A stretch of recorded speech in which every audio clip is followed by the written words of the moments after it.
చిట్యాల మండల కేంద్రంలో సీసీపీఎల్ క్రికెట్ పోటీలు కొనసాగుతున్నాయి. శనివారం పలు జట్ల మధ్య హోరాహోరీగా మ్యాచ్ జరిగింది. చిట్యాల మండల కేంద్రంలోని స్కూల్ మైదానంలో నిర్వహించిన క్రీడా పోటీల్లో విజేతలకు బహుమతులు ప్రదానం చేశారు. ఈ సందర్భంగా మ్యాచ్లో అత్యుత్తమ ప్రదర్శన కనబర్చిన క్రీడాకారుడికి మ్యాన్ ఆఫ్ ది మ్యాచ్ అవార్డును చిట్యాల ప్రెస్ క్లబ్ అధ్యక్షుడు కాట్రేవుల ఐలయ్య అందజేశారు. క్రీడలు యువతలో క్రమశిక్షణ, ఆరోగ్యం, పోటీ భావన పెంపొందిస్తాయని అన్నారు.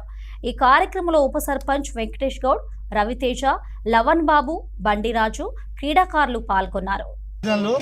మ్యాన్ ఆఫ్ ద మ్యాచ్గా మన తమ్ముడు Naveen man of the match తీసుకోవడం సంతోషకరం. ఈ క్రికెట్ ఆటలు విద్యతో పాటు సమానంగా క్రీడల్లో కూడా పాల్గొని విద్యతో సహా క్రీడల్లో కూడా క్రీడల్లో ఆడడం వల్ల మానసిక ఉల్లాసానికి, మానసిక సంతోషానికి కూడా ఉపయోగపడుతుంది. క్రీడలు అనేటి చాలా ఉన్నత శిఖరాలను కూడా అధిరోధించే విధంగా విద్యార్థులు అందరూ ఎదగాలని మండల కేంద్రంలో సీసీపీఎల్ ఆధ్వర్యంలో ఈ వేసవి కాలంలో ఈ యొక్క క్రికెట్ టోర్నమెంట్ నిర్వహించడం అనేది చాలా హర్షించదగ్గ విషయం. ఎందుకంటే యువత మత్తు పానీయాలకు కానీ అదేవిధంగా చెడుదో పట్టకుండా ఈ రోజున క్రికెట్ అనేది ఇక్కడ నిర్వహించి వారి యొక్క నైపుణ్యాన్ని వెలికితీసి ఈ యొక్క జిల్లా వ్యాప్తంగా కూడా క్రీడలను మనం ప్రోత్సహించడం ద్వారా వారు కూడా ఉన్నత శిఖరాలకు వెళ్ళడం జరుగుతుంది.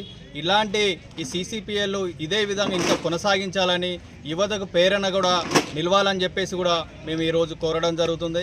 ఈ యొక్క ఉల్లాసంగా క్రీడలు అనేది ఆడడం ద్వారా ఒకరు గెలవడం, ఒకరు ఓడడం సహజము, గెలిపోవడం కూడా సహజం. వాటి అన్నిటి కూడా మనం సహజంగా తీసుకోవాలి. ఇదే స్ఫూర్తితోని ఇంకా మరిన్ని క్రీడలు కూడా ఇక్కడ నిర్వహించేటట్టు సీసీపీఎల్ యాజమాన్యాన్ని కూడా మేము కోరడం జరుగుతుంది. ఇలాంటి కార్యక్రమాలు నిర్వహించడం అనేది చాలా మేము ఆనందదాయకంగా మేము అనుకుంటున్నాం.